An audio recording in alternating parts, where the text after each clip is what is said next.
It is Kazuya's twin Fang double kick. It's 1, 2, 3, 4. And it is similar to Law's string in the fact that it's a couple moves and then a low and then a mid. And just like the string that we talked about for Law, if you block the low and you try to... Oh, wow. What? Is this new? What? I just learned something today. One of the common things that you see with a lot of beginner Tekken players is that they often just learn about their own character's offense and move list. They spend all this time learning like a flow chart or learning some abusable strings that they would want to use, and they quickly realize that, oh, all of my opponents also have these gimmicks and abusable strings, and I don't know how to defend against any of that. So that's the point of the lesson today, is that we are going to go over some of these abusable strings that you might see in ranked and how to defend against them properly. The first string I want to talk about is June's Spear Step. It's going to be 1, 2, 2. Low rank June players are going to spam this on you all the time. It is a high string, and it leaves her +6 on block, and she can enter her Azumo stance from it. So the reason why this is a bad thing is the Azumo stance has a launching mid, a low, and a throw. So you really don't want to have to eat all of those mix-ups if you don't have to. So you see I'm -6 there. That last hit is a homing move. So even if I, am spaced out and I'm trying to step it, you're going to get clipped by it. And then she's going to Azumo stance, and then you're eating the mix-up, right? So what you have to do is you have to duck the last hit and launch her for it. Duck the last hit and launch her. Pretty simple, right? It doesn't jail, which means that you can actually duck it on reaction. You can see the, she's doing spins. You can visually see that, okay, she's doing it. And you can duck and launch her and do whatever, whatever combo that you want, right? The problem about this is she has another string that is very similar called Spear Step Spin Kick. And the reason why this is somewhat of a threat is, as you see here, it ends in a mid, okay? So if you try to duck it, then you're getting clipped by it, right? However, it doesn't do that much damage. Let's see if it launches on counter hit. So it doesn't even launch on counter hit, right? As you can look at my inputs, I'm mashing there. It just sends me flying. It won't launch me on counter hit. So there's really no huge threat to this mid. That's another thing that I want to talk about, is the risk versus reward on this string, these two strings in particular. The reason why I'm telling you to always duck is the risk is in your favor, right? She's only going to get a little amount of damage for clipping you with this mid versus the potential amount of damage that you are going to get from ducking the high and then, making her explode or whatever. That was a suboptimal combo and it did 52 damage, right?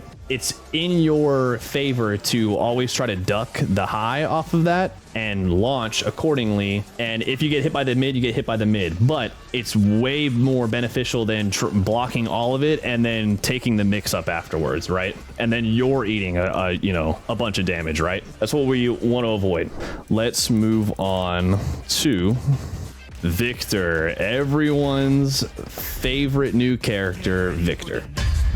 What I have Victor set to do is his 2-2-2 string. Okay, it's called Crybaby Sophia. You're gonna see Victor's online do this to you all day. Okay, if you get hit by the first knife, it's all guaranteed. You have to take the mix up afterwards. You can't duck the gunshot afterwards, but he's forced into this animation, whether it's on hit or block. So you can see that you block the knives, and then you see that he pulls the gun out. You have all the time in the world to visually see that. After the gunshot, he's gonna automatically transition into EI stance. He's got mix-ups off of this stance. However, you can see that I have the dummy set up to immediately after the gunshot, he's gonna start blocking. So he goes out of EI stance and he starts blocking. With that being said, you can duck the gun on reaction and you still have all the time in the world. You don't even have to do a wall rising move here, right? In order to get a punish off of him. You can do literally whatever you want to do. Absolutely anything. Yeah. You can literally do anything that you want. You know that if you're blocking it, you get the duck and punish, right?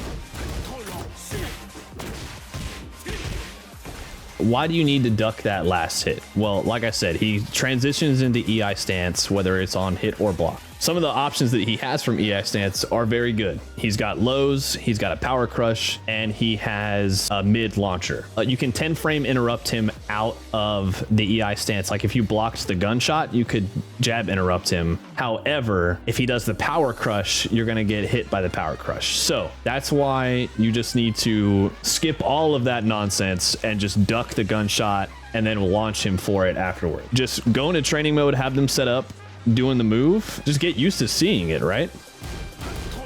That's half the battle, is getting your muscle memory down in order to, you know, when you do see this stuff in game, you can react accordingly, right? So that's Victor's Crybaby Sophia 222. All right, so the next string that I want to talk about actually comes from Law. It is his Junkyard Kick. It's back 2, 3, 4. It's a mid-low, mid-string that leaves Law spaced on block.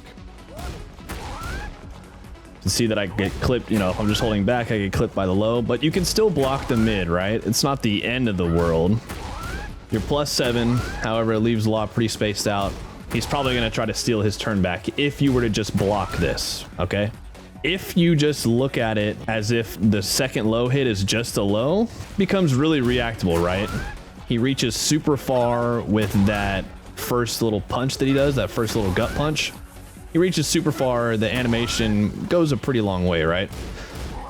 You can be able to react to that low. Okay, it's reactable, right? The reason why you need to deal with this move is if Law players see that you can't low parry this move, then they're just gonna abuse it on you. If you were to block it and you try to do some sort of wall rising move or, you know, counter it, you're getting launched all day.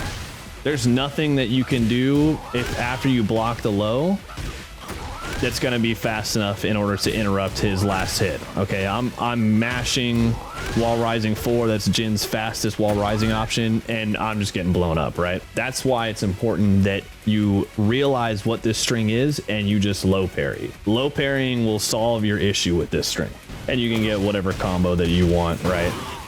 But if you just think about it as one singular move, it's pretty damn slow, right? It takes a long time for that low to come out.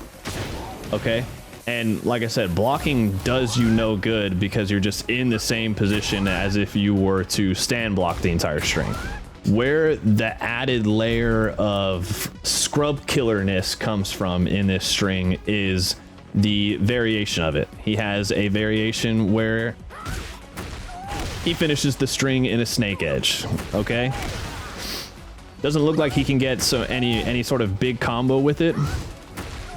And as you can see, it is a stagger low. However, you don't want to be put in that situation where you have to guess what the last hit of the move is, right? There's too much of a threat to that mid ender that he has, the one that launches you up in the air. He's getting a full combo after that. So in order to just circumvent all of that headache, low parry the second hit of the string. You block the first hit, you low parry the second. Block the mid, low parry the low. String solved. They did nerf low parries in this game. It immediately uses up your tornado, but any damage on this is beneficial over just having to take a mix up or eating a bunch of damage yourself. That's how you deal with Law's Junkyard Kick. The next string that we're going to talk about is from another legacy character. It is Kazuya's Twin Fang double kick. It's 1, 2, 3, 4. And it is similar to Law's string in the fact that it's a couple moves and then a low and then a mid. And just like the string that we talked about for Law, if you block the low and you try to... Oh, wow. What? Is this new? What? Holy shit, I just learned something today. Okay. Well, I was gonna say that you're gonna get counter hit by the mid, but it looks like a move that is 11 frames, 11 frame wall rising move will interrupt the last hit of the string. So you're at least gonna get 11 frame wall rising move out of it, okay? Whatever that is for you, your character, you'd have to figure out yourself. But just like the law string, if you look at the low as just one move, it's pretty reactable, right? He does a left and a right punch, and then he does a low, right? The reason why this is extra scary, okay, the reason why you need a low parry this low is that the last hit of the string will launch you, and Kazuya is about to do some fat damage to you. If you start mashing in the middle of it, you're about to eat a bunch of damage, okay? Like I said, just treat it as one move. Low parry that bitch. Don't let Kazuya players get away with this. As you can see, I have another string slated up for Kazuya, and that's because he has a variation of the string, and it is a mid-ender, as you can see here. He does a little fake out, he does a spin, he does a mid-ender. It's not punishable on block. I'm only +9. I can't, you know, that would be a punish if it was -10.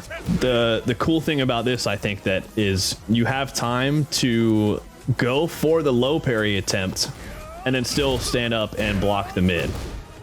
So if you look at my inputs here in a second, you'll see that I'm blocking and then I input the low parry and then I'm able to stand back up, block the mid.